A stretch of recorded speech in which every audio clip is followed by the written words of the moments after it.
faut investir davantage et massivement sur la prévention si on veut, comment dire, à terme, différer ou en tout cas endiguer l'augmentation des dépenses de santé. Parce qu'en 20 ans, on a 2,5 fois plus de patients porteurs de pathologies chroniques. Donc si on ne fait rien, si on laisse les choses dériver comme elles le sont aujourd'hui, on va avoir un vrai problème.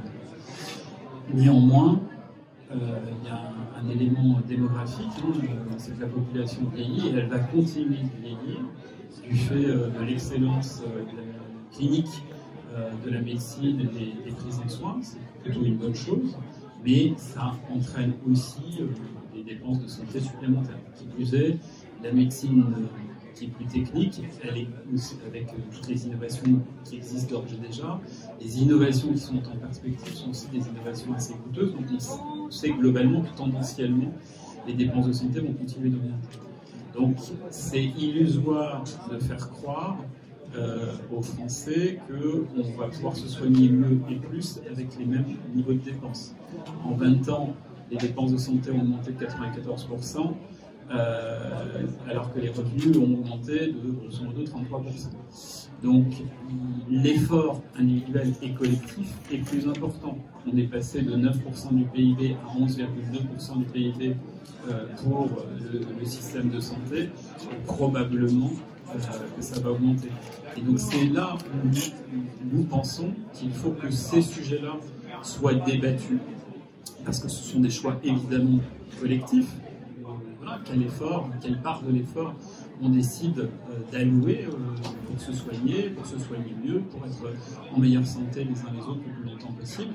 Et ça, ce sont des débats éminemment politiques, mais éminemment utiles.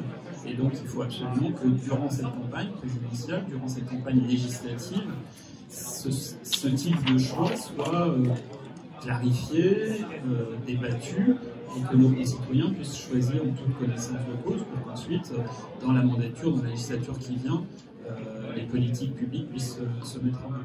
C'est un débat qui est devant nous encore. À ce stade, il est devant nous. Mais continuer à laisser ce type de choix fait sous mesure de mesures techniques ou comptables ne me semble pas démocratiquement souhaitable. Et aujourd'hui, on a intérêt à faire progresser la démocratie en santé, déterminer quels choix on fait collectivement, et faire progresser la citoyenneté sociale, ce que je disais tout à l'heure, parce qu'aujourd'hui, plus beaucoup de nos concitoyens comprennent ce que fait la sécurité sociale, comment ça fonctionne. Et si on doit demain couvrir de nouveaux risques, je pense que notamment la question de la dépendance c'est un impératif. On a 1 200 000 personnes en situation de dépendance aujourd'hui, on aura 2 600 000 dans 20 ans. Si on ne commence pas à anticiper ces besoins-là, on va être en grande difficulté.